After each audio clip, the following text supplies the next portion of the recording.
First up this morning, we have a presentation from Robert Triendl.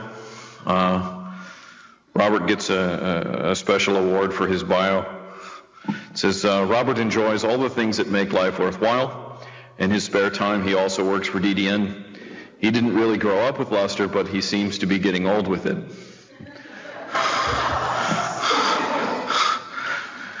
Thank you, Robert Triendl. The title of his talk is Growing Up with Lustre. Ladies and gentlemen, Robert Triendl.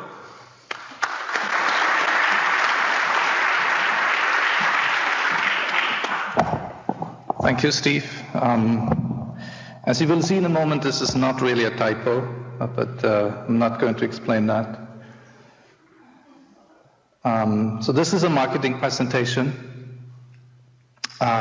It comes with a dedication to two human beings.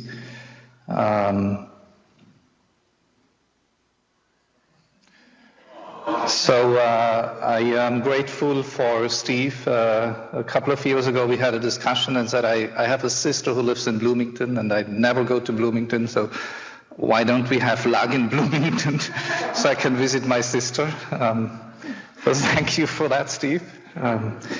Now I also have a niece, Semilia. So we had a conversation about Lustre a couple of weeks ago, which inspired the first half of the presentation. So try to explain Lustre to a 3-year-old, and I was really trying. So it's not human, it's a beast. Now what's a beast? You know, what beast? So I was trying to go back to, high school or, university graduation. So beasts, what beast are you as a human being? So it could be a hedgehog. No. I didn't realize that there are no hedgehogs in the US. Or are there? Or they are imported from Europe, probably. It could be a fox, but I really think it's a hedgehog. And you all probably know a fox is a being that knows many things shallowly and does them reasonably well. A hedgehog is a being that knows one thing really, really well. So yes, Lustre does know one thing really, really well. It does fast I/O for a Scratch parallel file system really, really well. GPFS is a bit more of a fox. It does all those other things, has all these other functions that kind of work.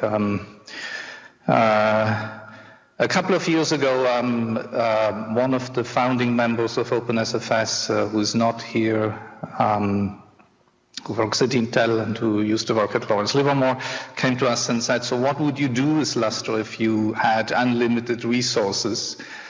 So we sent Mark Seeger a list of all the things we wanted to do to make Lustre become more of a fox, or, maybe like a foxhog or something in between, but the being that does one thing very well, but also does a bunch of other things very well.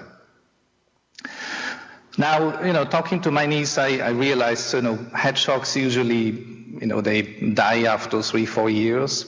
Foxes, usually 5-6 years, maybe in captivity 15 years like a dog. So, Lustre is probably neither.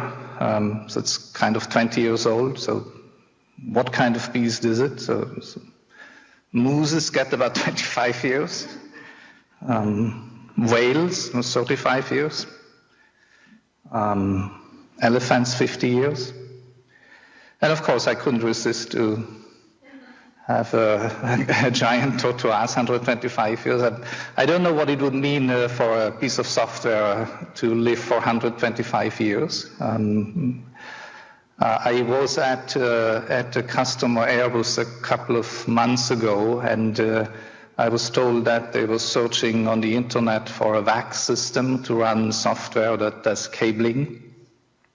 And cabling inside the aircraft, and I was also told that the Airbus 380 was late because it used more modern cabling software that was developed in Germany rather than the old cabling software that runs on a VAX that was developed by a cabling engineer. So it's going to be interesting to see, give or take 100 years, what will be left of Lustre. I'm not implying here that Lustre is heavy and slow, and it certainly isn't. So again, it's a beast. Then sort of software. Now, what is software? Explain software to a 3-year-old, or explain open source to a 3-year-old. Sort of reflecting the open source. What does that mean? There are many definitions of open source, by the way, as we in this community all know. There is the Canadian definition. There is the Danish definition. That's a special one. And there are also all sorts of other definitions. There's the Chinese definition, which is software. Why do you need the word open? It's source. So anyway, I just sort of wanted to share some of my pains of explaining a parallel file system to a 3-year-old. And now I get back to my marketing presentation. So why a DDN? Why do we still do Lustre? There's one simple reason. It's really the only viable open source parallel file system that offers globally consistent POSIX namespace. There really isn't any other viable solution today. And it is developed and maintained by a small but fairly resilient user-developer community that is also resilient to all sorts of corporate politics. So we have worked with the Lustre team when it was CFS. We have worked with the Lustre team when it was Sun. We have worked with the Lustre team when it was Oracle. We have worked with the Lustre team when it was VMcloud. We have worked with the Lustre team when it was Intel. We will work with the Lustre team when it will be whatever, because we work with the Lustre team and not with a corporation. The focus of Lustre, of course, is on traditional HPC, tightly coupled simulations that use MPI, but the reality is that the user base is increasingly diverse, and most of what we do in Lustre today is really users that have lots of data as opposed to users that run very large simulations. And I've reflected a lot on that, so we talk about enterprise features when what does enterprise really mean? There are like 1,000 different meanings for that. We talk about appliances, but Lustre really isn't an appliance, and anytime you try to package it in an appliance, you will fail dismally because it is a difficult piece of software, and you better let the user know that it's difficult. But that is also an advantage to it, and it isn't controlled by any single vendor. And I think the fact that this community exists testifies to that. Now more marketing. So I said growing up with Lustre DDN, the first system that was Lustre that we delivered, and we hadn't anything to do with Lustre except with the hardware, was give or take 15 years ago at NCSA. And then a couple of years later, we decided to do something called packaging and do a bit stuff around without really doing anything with the file system. So we launched a product called Exascaler, which was just Lustre with a bit of wrapping around, a few Python scripts. But over time, this really did venture into something different. And I will describe that in a moment. So a piece of software that has a very diverse user basis.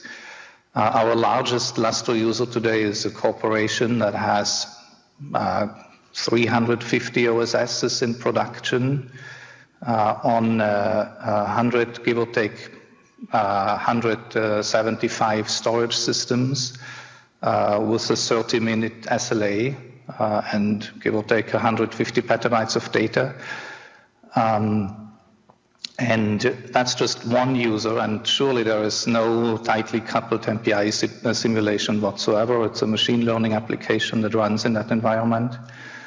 And we increasingly sort of have a broad portfolio of products. So we have started to support Lustre as such as software rather than an appliance or hardware plus software.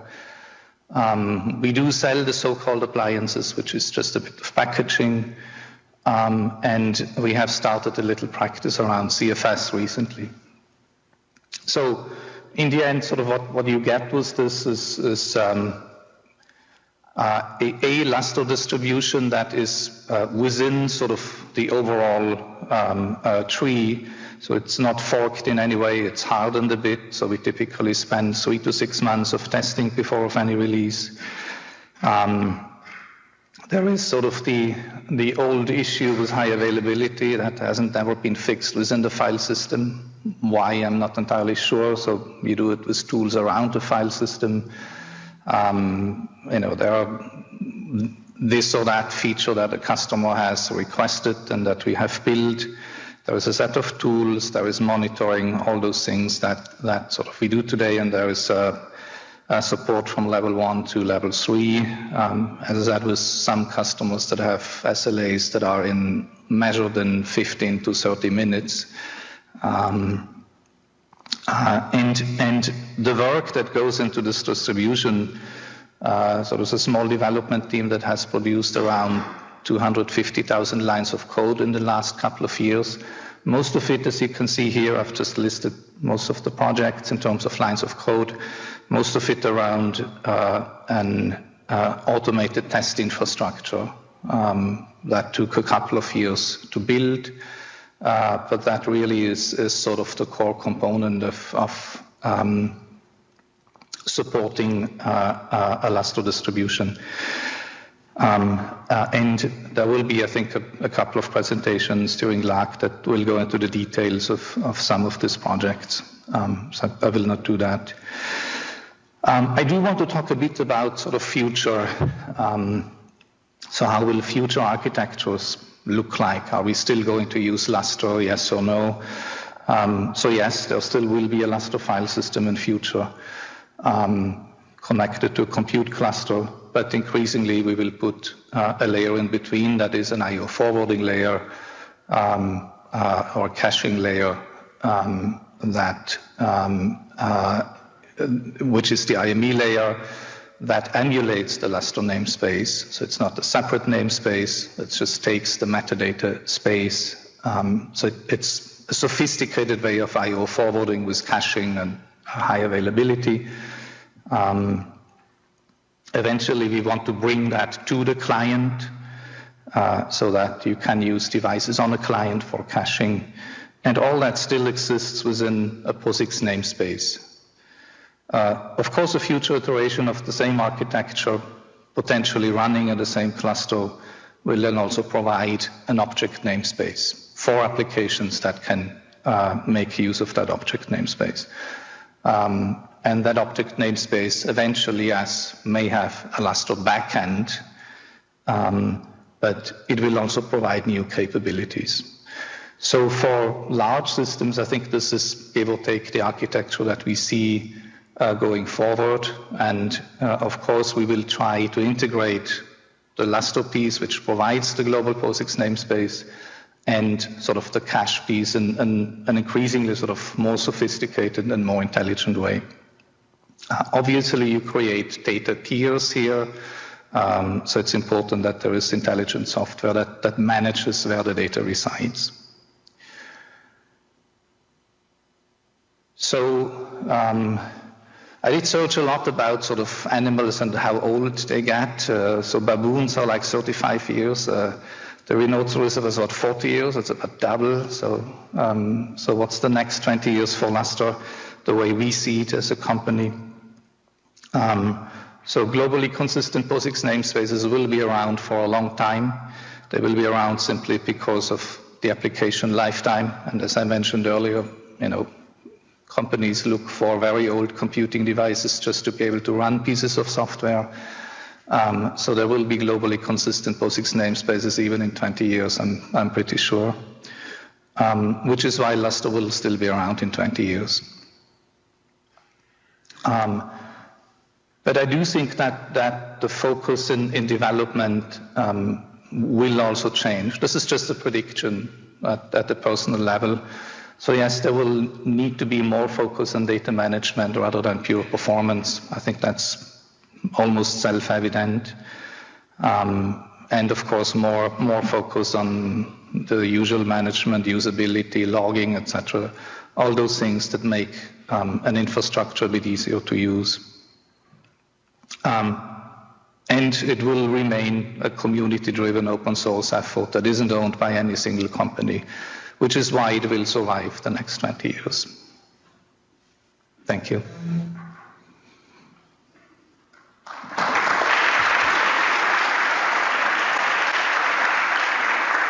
Any questions? If not, then I think we can proceed to the important part of the day.